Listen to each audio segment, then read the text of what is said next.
হামিদাও ওয়া মুসাল্লিয়াও ওয়া মুসাল্লিমা আম্মা বা'দ। সম্মানিত উপস্থিতি, দীর্ঘক্ষণ পর্যন্ত আমরা পালাক্রমে অনেক বক্তাদের মুখ নিঃসৃত অত্যন্ত তাৎপর্যমণ্ডিত আলোচনা শুনেছি। মাগরিবের সময় প্রায় ঘনীভূত, এজন্য আমি কোনো নতুন বক্তব্য দিতে ইচ্ছে করি না। আমি সংক্ষেপে দুটি কথা আপনাদের সামনে বলতে চাই।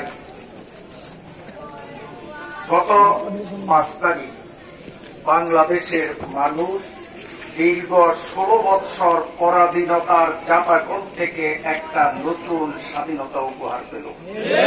সবাই বলি আলহামদুলিল্লাহ। এই স্বাধীনতা 5 তারিখে আমরা কেন পেলাম, কার অবদান এর পেছনে, কোন কারণে 5 তারিখের ঐতিহাসিক এই স্বাধীনতা বাংলাদেশিরা লাভ করতে সক্ষম হয়েছে, যদি বিশ্লেষণ করি, বাস্তবতা প্রমাণ করে এটাই একমাত্র ইসলামী আন্দোলন বাংলাদেশের উপহার।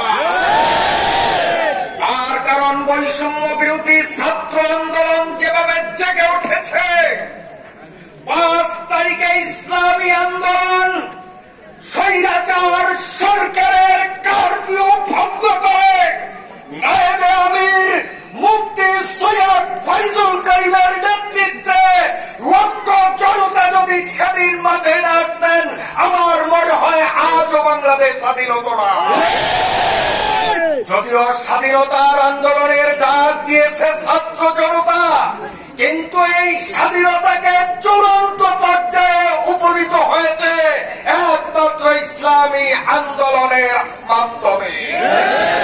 বন্ধুরা আমার, আমি আপনাদের কাছে অত্যন্ত ক্ষোভের সাথে বলতে হয়, যারা মিডিয়া ব্যবহার করেন, যারা পত্র পত্রিকা দেখেন, অবশ্যই আপনাদের জানা থাকার কথা, ভারতের কতিপয় মিডিয়া আমাদের বাংলাদেশ সম্পর্কে মিথ্যা অপপ্রচার করছে যে এদেশে নাকি সংখ্যালঘুদের উপর অত্যাচার সীমা ছাড়াইয়া গেছে।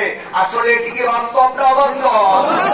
সম্পূর্ণরূপে অবাস্তব। যে ভারতীয়রা এমন মিথ্যা প্রপাগান্ডা চালায়, আমি দায়িত্বহীন কণ্ঠে বলতে চাই, ভারত সরকারের মদতেই ভারতের সংখ্যালঘু মুসলমানদের উপরে যে নির্যাতন আজ পর্যন্ত অব্যাহত রয়েছে, এমন নজির পৃথিবীর কোন দেশে না।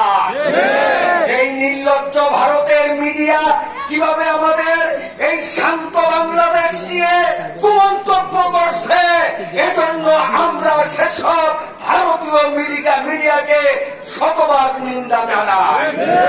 আপনারা জানেন, গোটা বিশ্ব দেখেছে আমাদের 5 তারিখের স্বাধীনতা অর্জনের পর একদল স্বার্থান্বেষী, একদল লোভী ব্যক্তিরা কিছু অপতৎপরতা গন্ডগোল সৃষ্টি করার পায়তারা করলেও ইসলামী আন্দোলনের কর্মীরা, এদেশের প্রতিটি মসজিদের ইমাম মুয়াজ্জিনরা, এই বাংলাদেশের প্রতিটি মাদ্রাসার ছাত্র শিক্ষকরা জেগে উঠে তাদেরকে প্রতিহত করতে সক্ষম হয়েছে।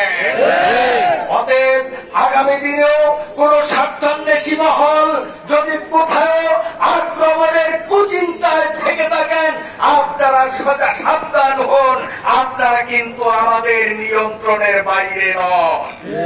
অবশ্যই আপনাদেরকে আমরা শায়েস্তা করব, আইনের হাতে আপনাদেরকে আমরা সোপর্দ করব। আমি আপনাদের বলছি, বিগত দিনে আপনারা দেখেছেন বাবরি মসজিদ ভাঙ্গার পর এদেশের কিছু মানুষ যখন হিন্দু মন্দিরে আক্রমণ করার একটা যুবকদের মধ্যে উত্তেজনা আসছে, আলেম উলামার বক্তব্যে তারা থেমে গেছে। কারণ আলেমরা সাম্প্রদায়িক দাঙ্গায় বিশ্বাসী নয়, ইসলামী আন্দোলনের কর্মীরা সাম্প্রদায়িক দাঙ্গায় বিশ্বাসী নয়। কথা ঠিক না বেশি? এই জন্য আজকে ইসলামী আন্দোলনের কর্মীরা, আলেম উলামা, ছাত্ররা মিলে আজকে হিন্দুদের মন্দির পাহারা দেওয়ার কারণে বাংলাদেশের প্রতিটি মন্দির এখনো সুরক্ষায় রয়েছে। ভারত যা প্রচার করে, সেই ভারতেই মুসলমানদের উপরে আক্রমণ করে নির্লজ্জের মতো ভারত আবার আমাদের বাংলাদেশের নামে মিথ্যা অপপ্রচার করে এজন্য বক্তব্যের শেষ পর্যায়ে আবারও আমি ভারতীয় মিডিয়াদের নিন্দা জ্ঞাপন করছি।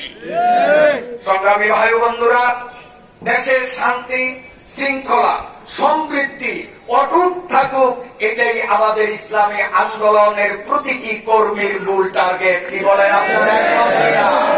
এই ইসলামী আন্দোলনের কর্মকাণ্ডকে আরো ত্বরান্বিত করতে হলে, এই আন্দোলনকে মজবুত করতে হলে, যদি নেতার আহ্বানে আমাদের জীবন দেওয়ার ডাক আসে, কে কে আমরা জীবন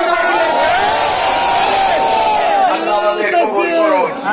1 নম্বর জান, 2 নম্বর মাল। মাল হলো নরম, জান দেওয়াটা একটু কঠিন। কি বলে? ঠিক না বেশি? 1 পাস করলেই 2 পাস করতে হয়, 2 1 ছাড়া পাস করা যায় না। জান দেওয়ার মতো যদি আমরা সত্যতার সাথে যদি হাত উঠিয়ে থাকি, তাহলে সেটা হলো ক্লাস 2। আগে আমাদের ক্লাস 1 এর পরীক্ষায় পাস করা লাগবে কিনা? নইলে তো 2 তে যেতে পারবো না। এখন একটু পরীক্ষা দিব ক্লাস 1 এর, মানে প্রাথমিক পরীক্ষা। যদি এই পরীক্ষায় আমরা পাস করতে পারি, আমরা নিশ্চিত বিশ্বাসী হব আমরা 2 তেও পাস করবো ইনশাআল্লাহ। তাহলে 1 নম্বর হলো শেষেরটা জান দেওয়া, আর নরমটা হলো মাল দেয়া। এখন আমরা একটু মাল দেব এই